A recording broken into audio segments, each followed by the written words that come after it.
আসসালামু আলাইকুম প্রিয় খামারি ভাই ও বন্ধুরা, আপনারা যেখান থেকে আমার এই ভিডিওটি দেখতে পারতেছেন, আমি সবাইকে জানাই আন্তরিক শুভেচ্ছা এবং অভিনন্দন।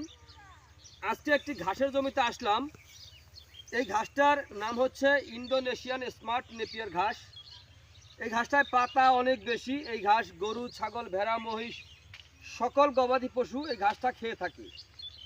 তো ইন্দোনেশিয়ান স্মার্ট নেপিয়ার ঘাস আপনি যে কোনো মৌসুমে আপনি রোপণ করতে পারেন।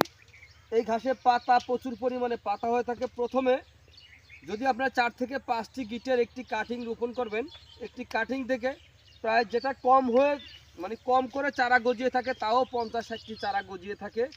যখন একবার কাটবেন, কাটার পরে কয়েক গুণ বেশি চারা গজিয়ে থাকে। দেখেন এখানে কাটার পরে দেখেন কি পরিমাণে চারাগুলি বের হয়েছে। আমি আপনাদেরকে একটু দেখানোর চেষ্টা করতেছি। দেখেন এখানে একটু ঝোপা থেকে আমি দেখাচ্ছি, প্রচুর পরিমাণে চারা কিন্তু গজিয়ে আছে এক একটি ঝোপায়। তো প্রিয় বন্ধুরা, আপনারা যদি এই ইন্দোনেশিয়ান স্মার্ট নেপিয়ার ঘাসের যদি কাটিং সংগ্রহ করতে চান, তাহলে আজই আমার স্ক্রিনে দেওয়া নাম্বারে যোগাযোগ করবেন। তো আপনারা সকলে ভালো থাকবেন, সুস্থ থাকবেন। আল্লাহ হাফিজ।